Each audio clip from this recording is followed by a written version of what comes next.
dando inicio al marco de las actividades que ya hemos tenido por el 8º aniversario del programa Día Oncológica, que se han realizado desde el día 2 de noviembre y finaliza el día de mañana.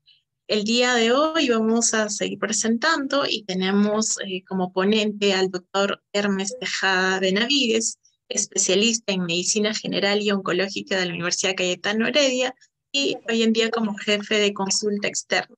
El tema que nos va a presentar el día de hoy es de cuidados ante efectos de quimioterapia. Así que adelante, doctor Tejada.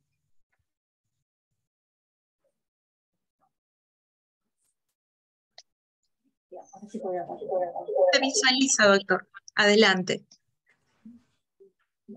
Ya, buenas, ¿me escuchan? Sí, doctor, se le escucha. Y también se visualiza su presentación. Ya, bueno, ante todo, buenas tardes con todos. Ya, bueno, vamos a tocar ahora el tema de lo que es sintomatología en cáncer. Ya, inicialmente vamos a hablar de lo que es cefaleas. Ya. A ver, sí, se me sigue escuchando, ¿no? Ya, perfecto. Vamos a hablar entonces la parte de oncología, en lo que son los síntomas principales, en lo que podemos detectar algunas complicaciones en cáncer. Por ejemplo, si nosotros en un paciente oncológico tenemos cefalea y tiene el diagnóstico de cáncer de colon, cáncer de mama y tiene mucho dolor de cabeza, podemos pensar en lo que es una metástasis cerebral.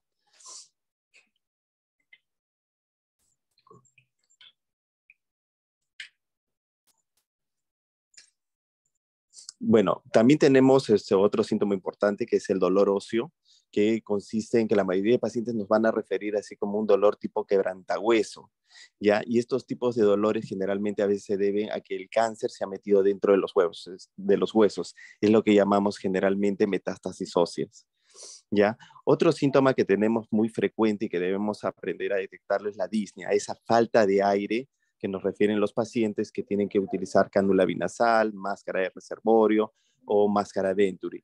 Generalmente es acá cuando nosotros tenemos un compromiso a nivel pulmonar.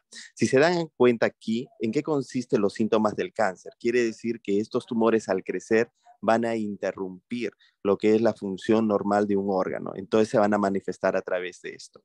Otra causa que tenemos son las náuseas y vómitos. Muchos pacientes a veces cuando reciben quimioterapia, solo en la primera semana se van a manifestar estas náuseas y vómitos, pero después de las siguientes semanas pueden ser complicación por el mismo tumor, por lo que llamamos obstrucciones intestinales o suboclusiones intestinales. Muchos de los pacientes a veces cuando estamos en consulta nos refieren que tienen muchas náuseas, vómitos, pero ya salieron fuera de la semana de la quimioterapia, y esto va a ser más por una gastritis, ya que se manifiestan por lo que llamamos los síntomas dispépsicos, que es náuseas, come algo, se llenan rápido, tienen un nudo a nivel del estómago, es lo que nos refieren, o inclusive vienen con mareos. Entonces hay varios síntomas que tenemos que tener en cuenta. El dolor. Sé que el dolor lo han tratado bastante con el doctor Rúa, entonces acá voy a hacer un pincelado de algunas cosas, y acá es una definición que me parece es importante que debamos recordarlo, que es una experiencia desagradable, sensitiva y emocional, que se asocia a una lesión real o emocional, que se asocian potencialmente a los tejidos. Siempre es subjetiva y cada individuo aprende a aplicar este término a través de sus experiencias propias. Un poquito recordarles que nosotros no estamos hablando en este caso de lo que son dolores agudos, sino más es un dolor crónico. Y el dolor crónico, como se dan cuenta acá, nosotros tenemos diferentes especialidades que la tratan. Pero miren, oncología médica trata casi el 42% del global de todos los pacientes que sufren de dolor crónico. ¿Ya? En esta transparencia lo podemos ver. ¿Ya? Y para esto tenemos una infinidad de medicamentos, morfina, fentanilo, oxicodona, metadona. Lamentablemente en nuestros hospitales solo tenemos morfina y oxicodona. El resto generalmente no lo tenemos, ¿ya? Un poquito para explicarles lo que es el manejo de dolor en oncología, me gustaría explicarlo bastante con un caso clínico, pero en las transparencias voy a ser muy puntual en algunos puntos. Por ejemplo, mujer de 56 años que tiene un tiempo de enfermedad de 2 meses y que en este caso la paciente presenta un dolor en el abdomen vamos a dividirlo en la parte derecha e izquierda. Un dolor en la parte derecha y otro dolor en la parte izquierda. Y obviamente con pérdida de, de apetito. Cuando le hacemos un examen encontramos un hígado grande y hacemos el ABC del dolor, ya que acá lo pueden después detallar, que seguro ya lo han revisado con el doctor Rúa. Y obviamente en la evaluación del dolor, como le decía, encontramos un dolor. Aquí en esta transparencia les quiero decir que cuando uno viene con estos tipos de dolor, siempre hay que distinguir el dolor. Tenemos un dolor del lado derecho y un dolor del lado izquierdo. El dolor del lado derecho es de tipo opresivo, punzante, mientras que el del lado izquierdo es intermitente y se asocia con los alimentos. Entonces, aquí aprovecho para explicarles de que existen los diferentes tipos de dolor, el neuropático, el somático, el visceral. Por las características que les he dicho, el del lado derecho viene a ser un dolor de tipo somático y el del lado izquierdo viene a ser un tipo de dolor de tipo visceral. Si se dan cuenta, tenemos dos tipos de dolor en un mismo paciente, que es siempre importante definirlo. Hacemos los laboratorios, encontramos de que en rojo todo lo que es la evaluación del perfil hepático está alterado. Entonces podemos ir deduciendo de que tenemos algo en el hígado. Ya le hacemos lo que es una ecografía y miren, vamos a encontrar unas lesiones que el ecografista nos dice, mire, parece esto que podrían ser metástasis. Entonces, obviamente, le tenemos que hacer una tomografía y miren, encontramos un hígado enorme. Acá, por ejemplo, es la vértebra, lo que es el vaso y el hígado. Y miren, tremendas lesiones metastásicas. Obviamente, el dolor del lado derecho es debido a que al aumentar de volumen el hígado, origina pues este dolor. Entonces, ya tendríamos la explicación por qué le duele en el lado derecho. Entonces le hacemos también una colonoscopía y en la colonoscopía encontramos que a nivel del ángulo esplénico encontramos un tumor que está obstruyendo la parte del colon izquierdo. Entonces ahí tenemos la explicación que el dolor del lado izquierdo era debido a una obstrucción por el tumor. Y le hacemos la biopsia obviamente y nos sale que es un cáncer de colon. Obviamente este paciente a veces vienen con paracetamol. Acá explicarles un poquito que la dosis de paracetamol para manejo del dolor es de 1 gramo y no de 500 miligramos. Vienen generalmente tomando iosina, pero eso no cubre el dolor. Dense cuenta que tenemos un dolor visceral y un dolor somático.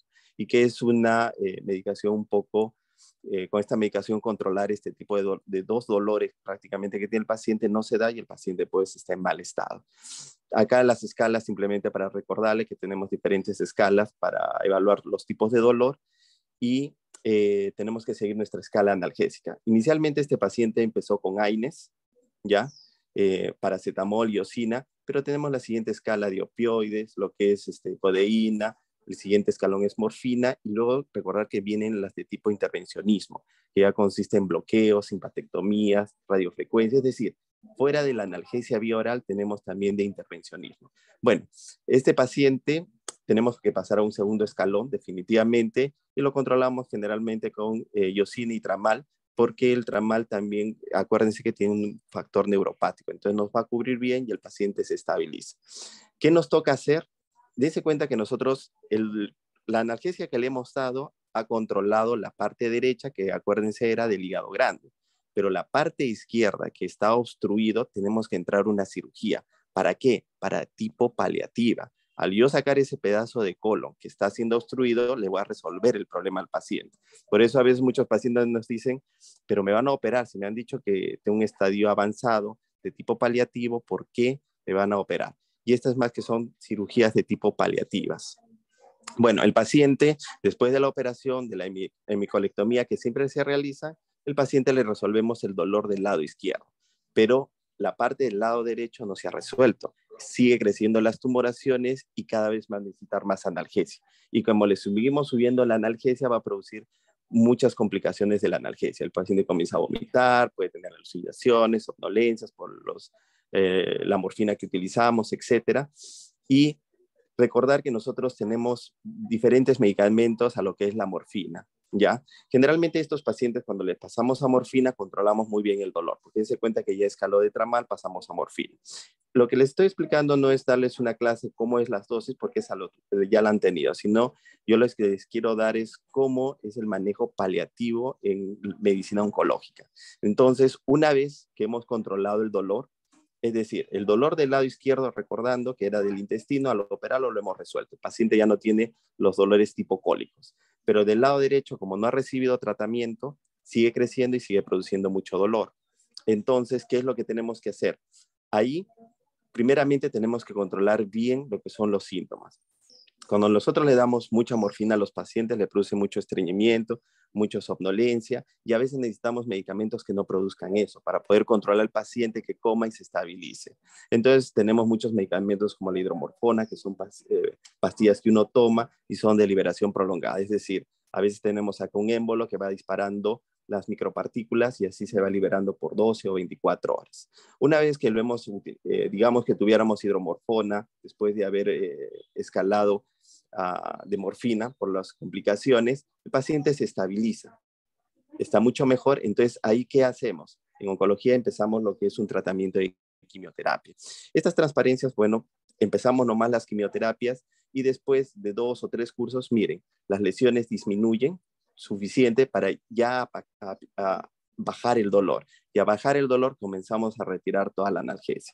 Entonces, en conclusión, los tratamientos oncológicos quirúrgicos son de tipo paliativos en los pacientes avanzados, paliativos y estadio clínico 4.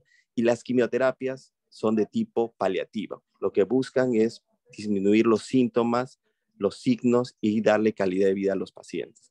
En la población tenemos un erróneo concepto que no le den quimioterapia porque lo va a complicar. No, la quimioterapia está para bajar los síntomas. Si lamentablemente la quimioterapia produjo en vez de eso náuseas y vómitos, así el tumor esté así de pequeño, se considera un fracaso la quimioterapia, porque lo que buscamos es una calidad de vida y tenemos que rotar a otra quimioterapia. Quiero hablarles un poquito sobre las urgencias oncológicas. Sabemos que tenemos el cáncer de mama.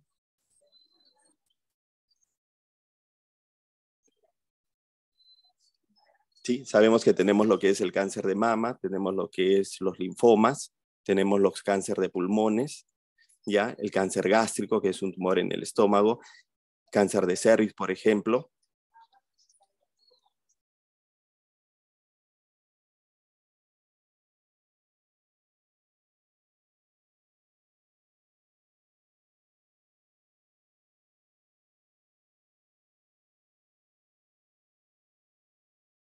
Doctor, su audio.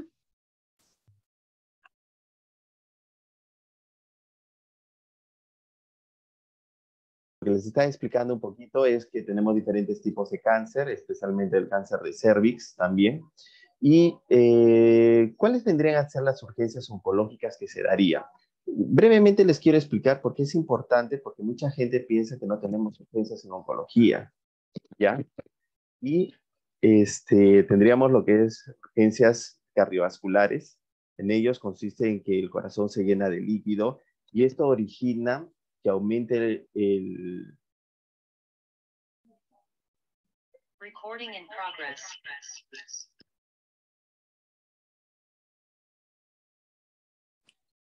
¿Ahora me escuchan? Sí, doctor. ¿No? Sí, sino que se me para cortando, disculpen eso. Bueno, les comentaba de lo del corazón, especialmente que a veces se llena de líquido porque el cáncer a veces se mete en lo que es el pericardio, ¿ya? Y se llena de líquido, de sangre especialmente, donde nosotros tenemos que drenarlo. ¿Por qué? Porque si no hacemos eso, el paciente va a comenzar a tener problemas y puede llegar hasta fallecer. Cuando le hacemos una radiografía, pues mire, vamos a encontrar una silueta cardíaca realmente enorme y no necesitamos pues tomografías, nada, solo simplemente con una radiografía. Cuando hacemos una tomografía, obviamente vamos a ver este líquido a nivel del corazón. También si le hiciéramos un ecocardio, se vería todo esto y como les decía, simplemente es extraer el líquido. Y eso generalmente nosotros, lo que hacemos oncología, se está capacitado para hacer este tipo de intervención, que es generalmente con una jeringa, porque es una emergencia oncológica. Otra de las complicaciones graves viene a ser lo que es un tumor. Imagínense tener un tumor a nivel del mediastino, que comprime lo que son los vasos sanguíneos, especialmente las venas. Al comprimir la vena, ¿qué va a originar? Que no haya reflujo pues venoso y eso va a comenzar a congestionar. Entonces, ¿cómo se van a ver los pacientes? Se van a ver así, una cara abotagada, todo aumentado de volumen, especialmente uno de los miembros, se aumentan totalmente de volumen. ¿Y cuál es la complicación? Porque es una urgencia. Como el líquido se comienza a quedar en esta zona, imagínense, comienza a llenarse de líquido todo lo que es la cabeza, y esto va a originar que comience a haber un edema a nivel cerebral, y la presión cerebral va a originar que esto empuje lo que es el cerebelo, ¿ya? Y a su vez el tronco, y va a producir una herniación y el paciente va a morir de un paro respiratorio. Por eso para nosotros es importante lo que es una urgencia cuando hay un síndrome de vena cava superior. Acá miran esta circulación colateral, que es muy frecuente en estos pacientes con circulación a nivel abdominal, y generalmente se va a mirar en la radiografía una masa grande. Entonces es importante que a veces todo el personal de salud sepa que existen estas urgencias, que si uno los trata rápidamente el paciente se puede estabilizar, si no el paciente puede morir en pocos días. Ya, acá en las tomografías obviamente se miran estas masas enormes. ¿Cómo son las urgencias en neurología? Tenemos el estado de alteración de conciencia, ya que consiste generalmente en que a nivel del cerebro tenemos múltiples lesiones metastásicas, ya que están a nivel del cerebro y que van a originar estos síntomas. ¿Qué síntomas se van a ver generalmente cuando tenemos estas metástasis cerebrales? Vamos a tener primero náuseas, vómitos de tipo explosivo. El paciente se va a tener fatigado, va a hablar a veces incoherencias, va a tener visión borrosa, cuando agarra un objeto se le cae, no tiene como pérdida de la memoria y dificultad para la marcha. Cuando tiene todos estos síntomas en un paciente que recibe quimio o que está debutando con la enfermedad, siempre pensar en metástasis cerebral. Tiene que tener todos los síntomas por si acaso, porque muchos pacientes nos dicen, doctor, yo estoy medio desmemoriado, pero eso no solo diría que tiene una metástasis cerebral, tiene que sumarse cefalea, dolor de cabeza, fatiga, algo más. Ya un solo síntoma no lo hace, tienen que ser varios. ¿Ya? Y generalmente consiste en que cuando hay un tumor, se va a ir pues al cerebro y va a originar todas estas complicaciones, signos y síntomas que estábamos conversando. ¿Ya? Otra cosa importante para saber, una cosa es tener una metástasis en el cerebro y otra cosa es tener una siembra a nivel de las meninges. Son dos cosas muy diferentes. Generalmente los pacientes con cáncer de colon, cáncer de pulmón van a ser a nivel del cerebro, y lo que llamamos las enfermedades hematológicas, leucemia, linfomas, generalmente lo van a hacer a este nivel. ¿Ya? Entonces un paciente hematológico me va a venir cuando hay un compromiso de las meninges, no del cerebro, me va a venir pues con problemas neurológicos, como si hubieran sufrido un infarto cerebral. No hablan, a veces no mueven un brazo, la otra pierna. En cambio, cuando son las complicaciones cerebrales, vienen por otra sintomatología muy diferente. ¿Ya? Y generalmente los pacientes incluso también pueden convulsionar, ya, y quedar como, se desmayan y convulsionan. En este caso, siempre las medidas es esperar que terminen las convulsiones, proteger que no se vaya a morder la lengua y esperar. O si estuviéramos cerca de un centro de salud, poner un diazepam, algo para evitar las convulsiones y ahí estabilizar al paciente. Y posteriormente tomar pues las tomografías o lo que se necesite. Y algo muy particular en los pacientes que tienen estas metástasis cerebral y hacen lo que es una hipertensión endocraniana y que se puede ver incluso en una evaluación clínica, no necesitamos un fondo de ojo, una tomografía, es como los ojos se desvían. Porque cuando hay una presión dentro del cerebro, miren cómo se desvía el ojo. Es decir, mientras los dos ojos deberían estar acá, miren en este caso, como todos deberían ser como los dos de arriba, pero el tercero no, es el que es anormal. Cuando tenemos así una desviación que es generalmente un compromiso del par craneal, que es el tercero, generalmente vamos a tener esto, que es el motor ocular externo, y nos va dando un síntoma de que el paciente está haciendo pues una metástasis, una hipertensión. ¿Ya? Es un poquito para decirles que con examen clínico podemos obtener bastante información. Otra de las urgencias oncológicas que tenemos que tener en cuenta son las compresiones medulares, que es importante. ¿Por qué? Porque un paciente que debuta con un tumor que está sembrando en la vértebra y se rompe, miren, va a comprimir la médula, va a seccionar estos nervios y es como si se cortaran unos cables que ya no se van a reparar, y todo lo que esté por debajo de estos cables van a quedar sin actividad. Generalmente, como esto ocurre a nivel dorsal, los pacientes ya no van a poder mover las piernas. Si yo lo trato esto rápidamente, voy a poder controlarlo y el paciente no va a quedar inválido. Generalmente tengo entre 24 o 48 horas para poderlo ejecutar. Si no lo hago, el paciente queda inválido. Pero si le doy un tratamiento adecuado, el paciente va a continuar caminando. Entonces, cuando nosotros estamos en primer nivel, es decir, en la emergencia, etcétera, y vemos un paciente oncológico que viene con un antecedente de 6 meses que no puede, que tiene dolor en espalda, y después de eso no puede caminar, y a eso se suma una falta de sensibilidad, ya debemos de pensar en una compresión medular. Nosotros damos un tratamiento de radioterapia y generalmente los pacientes se recuperan, pero a veces subestimamos esto y lo dejamos una semana, ya cuando está instalado, es decir, ya el paciente comprometió esfínteres y ya hace globo vesical, no puede retener las heces, generalmente ya no hay mucho que hacer. Y en estos pacientes generalmente, a pesar que tengan tumores pequeños, pero con compresión medular, es difícil darle tratamientos oncológicos, porque dense cuenta que se van a ulcerar bastante, ya van a ser escaras y eso va a ser difícil el manejo cuando les damos quimioterapia. ¿Ya? Muchas veces también los pacientes confunden mucho esto de la compresión medular con los problemas de tensión. Generalmente dense cuenta que el cáncer es una enfermedad que ahonda mucho en la parte emocional de los pacientes. Aquí siempre en consulta nosotros les decimos que los pacientes oncológicos tienen un periodo de adaptación, 2 formas de adaptarse. O están tristes, no quieren comer, no quieren hablar del tema, tienen una negación, y como si fuera una depresión, pero no la es. Por eso es que no damos antidepresivos, solo es un periodo de adaptación.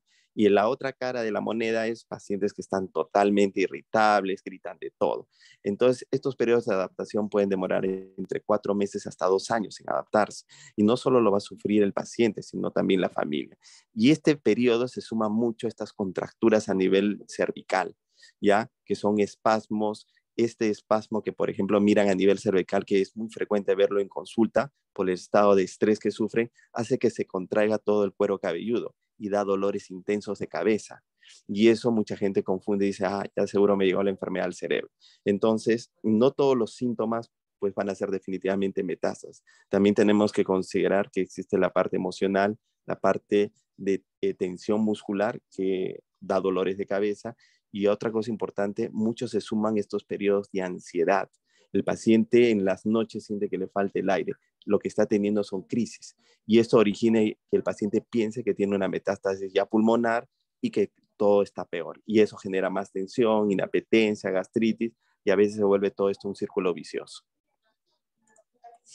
¿Ya? Esto es un poquito para explicarles lo que es la compresión medular, cómo se comprime la columna y va a originar todo esto. Cuando vemos una resonancia, miren cómo es una columna normal y miren cómo es una columna donde el tumor ha entrado, ha destrozado y ha comenzado a infiltrar el canal raquídeo.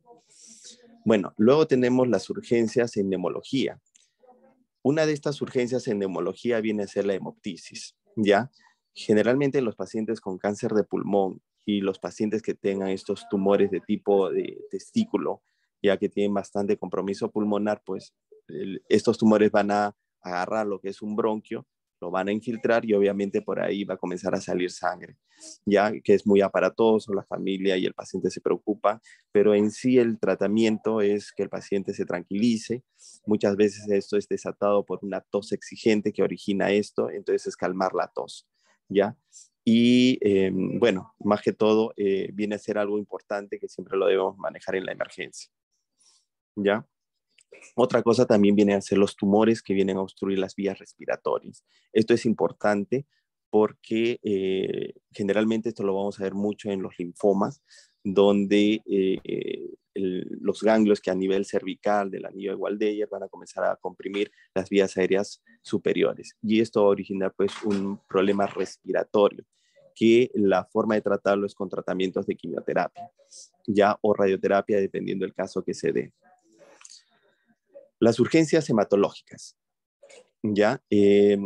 Esto más que todo es un poquito para darles información a aquellos pacientes que reciben tratamientos de quimioterapia, ¿ya? Generalmente estas neutropenias se van a ver en los pacientes, como les digo, que reciben quimioterapia y consiste en que los glóbulos blancos, especialmente los neutrófilos, están por debajo del valor que es de 1500.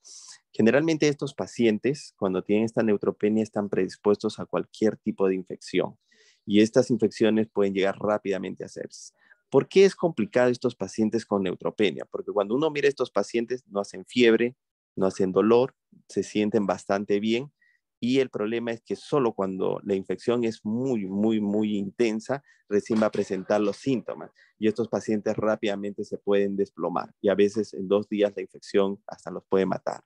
Entonces, todo paciente que tiene mucho cansancio, fatiga, o ha tenido dolor o hace placas blanquecinas en boca, siempre hay que acudir, especialmente en la segunda semana de la quimioterapia, para tomarse un control. Si está todo normal, puede continuar, pero si no, incluso se hospitalizan para recibir tratamientos endovenosos y de amplio espectro. Ahora, ¿cuáles vendrían a ser las urgencias gastrointestinales? ¿Ya? Dentro de las neutropenias que hemos hablado, existe que al bajar las defensas, dense cuenta que nosotros a nivel del colon tenemos una serie de bacterias que al ya no existir el sistema inmunológico, estas van a comenzar a hacer lo que llamamos una translocación bacteriana. Y esto va a originar que hay una inflamación general en el intestino, ¿ya? Y obviamente, como miran en la tomografía, las asas intestinales comienzan a dilatarse, se edematiza y comienza a haber microperforaciones. Y eso se llama una enterocolitis neutropénica, que es grave realmente. Generalmente todos estos pacientes, cuando se hace este diagnóstico, tienen que entrar la mayoría a UCI, es un manejo de UCI, incluso la mortalidad llega a lo que es un 50%. Entonces realmente son situaciones complicadas, donde los pacientes con neutropenia tienen que tener mucho cuidado por todas estas complicaciones que se pueden dar. Por eso es que nosotros a veces utilizamos una medicación que se llama filgastrin, que los pacientes deben de tenerla siempre y que sea después de las quimioterapias, justo para evitar la baja de estas defensas o lo que llamamos la serie blanca. A veces muchos pacientes piensan que el filgastrin no es un apoyo, pero es más que todo para evitar estas complicaciones. Bueno, otra complicación muy frecuente, como pueden ver, esto viene a ser una persona con un abdomen muy distendido, que cuando tienen, por ejemplo, cáncer de ovario, cáncer de colon, cáncer gástrico, comienza a producir mucho líquido dentro del abdomen. Y este líquido, a este volumen, imagínense, comprime pues todo lo que son las asas intestinales, no deja al paciente alimentarse, el paciente está constantemente vomitando, incluso está gran líquido comprime los pulmones y no deja al paciente respirar. Entonces, ¿qué es lo que hacemos nosotros aquí? Le ponemos un drenaje y a diferencia de lo que hacen cuando es otro tipo de ascitis o líquido no oncológico donde hay un límite de litros en sacar, aquí en oncología no, se saca todo lo que se pueda. Por eso a veces incluso ponemos trocar. ¿Ya? Entonces, es algo que cuando el paciente se le saca todo el líquido, ya incluso hasta puede comer. Entonces son cosas que podemos hacer incluso en un centro de salud para dar a un paciente lo que es más confort y calidad en la atención. ¿Ya? Como miran acá es una serie de líquidos, esto es el abdomen, la columna, ¿ya? Y como acá están los intestinos todos comprimidos por este líquido y origina pues que el paciente se deteriore y también tenga una desnutrición. Dense cuenta que estos pacientes, generalmente un cáncer de pulmón pues va a morir por falta de aire. Un cáncer gástrico va a morir sin comer prácticamente. Un cáncer de colon igualmente. Entonces, si se dan cuenta, las complicaciones van a venir al interrumpir la función normal de un órgano. El cáncer es eso, ¿ya? Interrumpen la función normal de los órganos. Y por último, ya para no cansarlos mucho, sé que han estado en varias exposiciones, he tratado de ser muy conciso, y esta partecita nomás de los pacientes que reciben quimioterapia, porque es siempre necesario, habrán varios que usan quimioterapia, han visto pacientes con quimioterapia, o en el primer nivel a veces uno mira las complicaciones y al menos tener un conocimiento va a ayudar, siempre ayuda a tener conocimiento, ¿ya? Y una de las reacciones adversas de las quimioterapias es que puede producir reacciones anafilácticas, pero esto generalmente las vamos a tener cuando lo estamos infundiendo. Entonces, generalmente estas complicaciones las vamos a tener en el hospital, ya que consisten simplemente en que el paciente, cuando está haciendo la anafilaxia, consiste en que le comienza a picar todo el cuerpo y luego comienza a tener como una especie de dolor abdominal. No porque la reacción anafiláctica produzca dolor abdominal, sino que como comienza a hiperventilar más, el diafragma comienza a trabajar más y le da como una especie de calambre y esto se traduce como un dolor en cinturón entre el tórax y el abdomen. Y posteriormente ya le comienza a faltar el aire, comienza a ingurgitarse, se vuelve más ronco.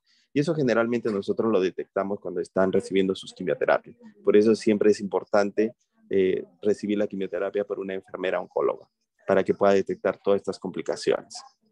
Y otra cosa, las extravasaciones. Las extravasaciones vienen a ser quemaduras, es decir, la quimioterapia lamentablemente se salió de la vena y comenzó a infiltrar en todos los tejidos. Dense en cuenta que la quimioterapia destruye a toda célula que se divide a alta velocidad. Por eso es que lo hace tiras al cáncer.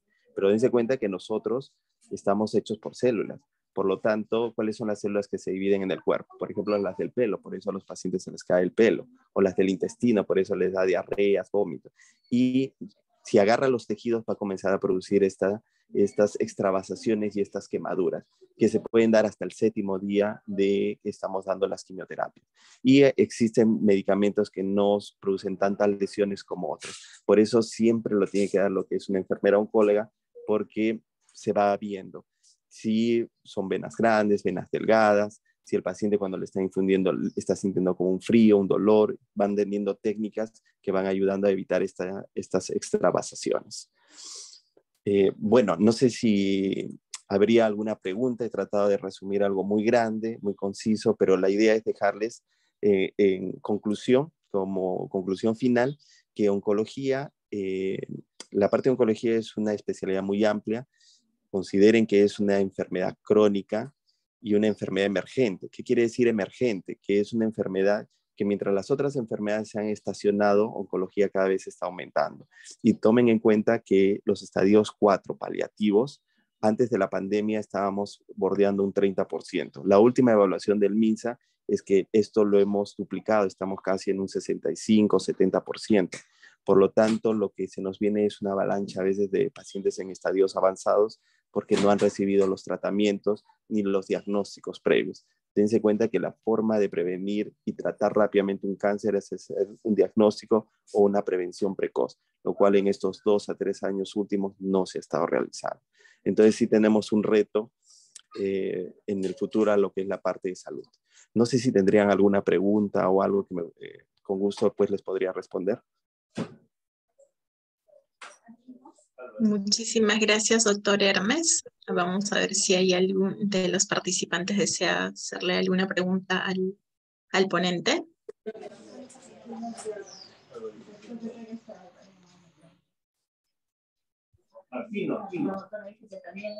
¿Sí? Bueno, muchísimas gracias, doctor Hermes, por la excelente presentación. De igual modo, queríamos hacerle entrega del certificado por la excelente presentación que usted ha tenido el día de hoy, justamente por el aniversario, por el 8º aniversario del programa de ADI Oncológica. Y se otorga este presente a usted, doctor Hermes Whitmer Tejada Benavides, por su participación como ponente en la conferencia de cuidados ante efectos de quimioterapia realizado el día de hoy. Muchísimas gracias y felicitaciones, doctor Tejada.